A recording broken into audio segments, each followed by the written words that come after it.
ಒಂದೇ ಮಾತರಂ ಹಾಡಿನ ಬಗ್ಗೆ ಬಿಜೆಪಿಗೆ ಇರುವ ಭಾವನಾತ್ಮಕ ಒತ್ತಾಯ ಗೋವಿನ ಬಗ್ಗೆ ಯಾಕೆ ಕಾಣಿಸುತ್ತಿಲ್ಲ?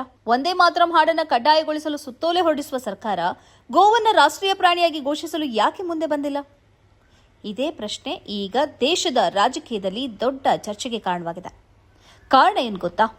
ಇಲ್ಲಿವರೆಗೆ ಗೋರಕ್ಷಣೆ ಹೆಸರಿನಲ್ಲಿ ರಾಜಕೀಯ ಮಾಡುತ್ತಿದ್ದವರಿಗಿಂತ ಮೊದಲು ಈಗ ಮುಸ್ಲಿಂ ಧಾರ್ಮಿಕ ಮುಖಂಡರೇ ಗೋವನ್ನು ರಾಷ್ಟ್ರೀಯ ಪ್ರಾಣಿಯಾಗಿ ಘೋಷಿಸಬೇಕು ಅಂತ ಆಗ್ರಹಿಸುತ್ತಿದ್ದಾರೆ. ದೇಶದ ಪ್ರಮುಖ ಮುಸ್ಲಿಂ ಧಾರ್ಮಿಕ ಸಂಘಟನೆ ಜಮಿಯತೆ ಉಲಮಾಯ್ ಹಿಂದ್ ಸಂಘಟನೆಯ ಮುಖ್ಯಸ್ಥ ಮೌಲಾನಾ ಹರ್ಷದ್ ಮದನಿ ಗೋವನ್ನು ರಾಷ್ಟ್ರೀಯ ಪ್ರಾಣಿಯಾಗಿ ಘೋಷಿಸಬೇಕು ಅಂತ ಕೇಂದ್ರ ಸರ್ಕಾರವನ್ನು ಆಗ್ರಹಿಸಿದ್ದಾರೆ. ಅಷ್ಟೇ ಅಲ್ಲ, ಪಶ್ಚಿಮ ಬಂಗಾಳದ ನಖೋದಾ ಮಸೀದಿಯ ಮೌಲಾನಾ ಮೊಹಮ್ಮದ್ ಶಫೀಕ್ ಕಾಸ್ಮಿ ಕೂಡ ಇದೇ ಬೇಡಿಕೆಯನ್ನು ಮುಂದಿಟ್ಟಿದ್ದಾರೆ. ಇಲ್ಲೇ ಬಿಜೆಪಿಯ ದ್ವಂದ್ವದ ಬಗ್ಗೆ ಪ್ರಶ್ನೆಗಳು ಕೇಳಲಾಗ್ತಿವೆ.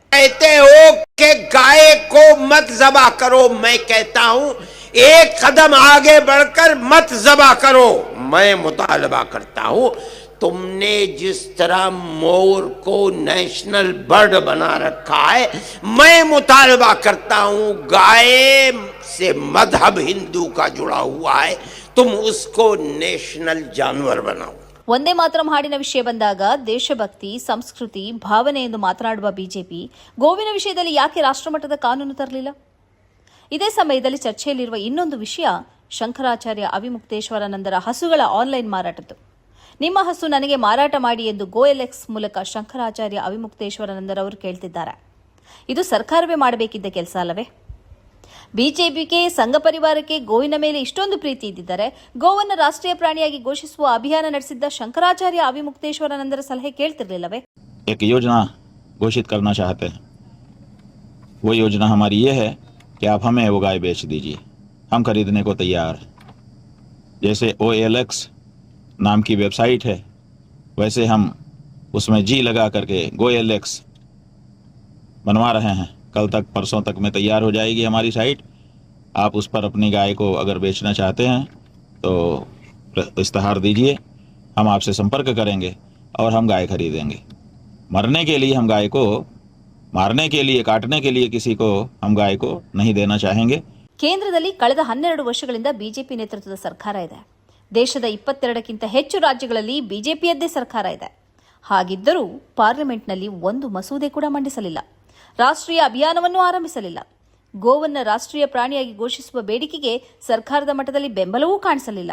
ಯಾಕೆ? ಗೋ ಹತ್ಯೆ ಮಾಡಬೇಡಿ, ಗೋಮಾಂಸ ಸೇವಿಸಬೇಡಿ, ಗೋವಿನೊಂದಿಗೆ ನಮಗೆ ಭಾವನಾತ್ಮಕ ಸಂಬಂಧ ಇದೆ, ಮುಸ್ಲಿಂ ಧಾರ್ಮಿಕ ಮುಖಂಡರು ಫತ್ವಾ ಹೊರಡಿಸಲಿ ಎಂದೆಲ್ಲ ಭಾಷಣ ಮಾಡುವ ನಾಯಕರು ಮತ್ತು ಗೋರಕ್ಷಣೆಯ ಹೆಸರಲ್ಲಿ ಹಲ್ಲೆ, ಹೊಡೆತ, ಬಡಿತಗಳನ್ನು ನೀಡುವವರು ಯಾಕೆ ಗೋವನ್ನು ರಾಷ್ಟ್ರೀಯ ಪ್ರಾಣಿಯಾಗಿ ಘೋಷಿಸುವಂತೆ ಒಂದು ಅಭಿಯಾನ ನಡೆಸಿಲ್ಲ? ಕನಿಷ್ಠ ಒಂದು ಪತ್ರಿಕಾಗೋಷ್ಠಿಯನ್ನಾದರೂ ನಡೆಸಿ ಕೇಂದ್ರ ಸರ್ಕಾರವನ್ನು ಒತ್ತಾಯಿಸಿಲ್ಲ? ಗೋವು ರಾಷ್ಟ್ರೀಯ ಪ್ರಾಣಿ ಆದರೆ ಅದು ಸಂಪೂರ್ಣ ಸುರಕ್ಷಿತವಾಗ್ತದೆ. ಆ ಬಳಿಕ ಅದನ್ನು ಮಾರಾಟ ಮಾಡುವಂತಿಲ್ಲ, ಅದನ್ನು ಕಸಾಯಿಖಾನೆಗೆ ಕೊಂಡೊಯ್ಯುವಂತಿಲ್ಲ, ಅದರ ಮಾಂಸ ಸೇವಿಸುವಂತಿಲ್ಲ.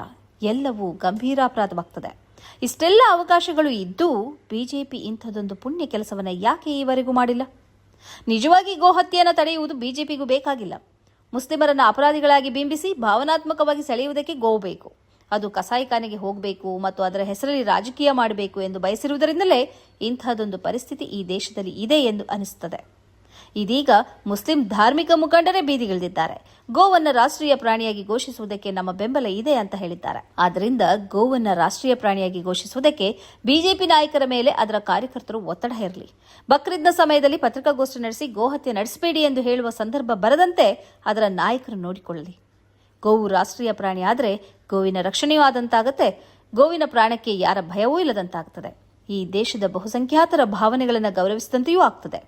ಈ ದೇಶದ ಬಹುಸಂಖ್ಯಾತರಿಂದ ಇಂಥದ್ದೊಂದು ಬೇಡಿಕೆ ಬರಲಿ. ಅದಕ್ಕಾಗಿ ಪ್ರತಿಭಟನೆ, ಅಭಿಯಾನಗಳು ನಡೆಯಲಿ. ಈ ಮೂಲಕ ನಿಜಾರ್ಥದಲ್ಲಿ ಗೋರಕ್ಷಣೆ ಆಗಲಿ. ಶಂಕರಾಚಾರ್ಯ ಅವಿಮುಕ್ತೇಶ್ವರಾನಂದರವರ GoLX ಮೂಲಕ ಹಸುವಿನ ಖರೀದಿಗೆ ಇಳಿಯುವ ಅನಿವಾರ್ಯತೆಯಿಂದ ಬಿಜೆಪಿ ಆಡಳಿತ ಪಾರು ಮಾಡುವ ಒಂದೇ ಒಂದು ಅವಕಾಶ ಗೋವನ್ನು ರಾಷ್ಟ್ರೀಯ ಪ್ರಾಣಿಯಾಗಿಸುವುದು. ಈ ವಿಚಾರದ ಬಗ್ಗೆ ನಿಮ್ಮ ಅಭಿಪ್ರಾಯ ಏನು? ಕಾಮೆಂಟ್ ಮಾಡಿ ತಿಳಿಸಿ.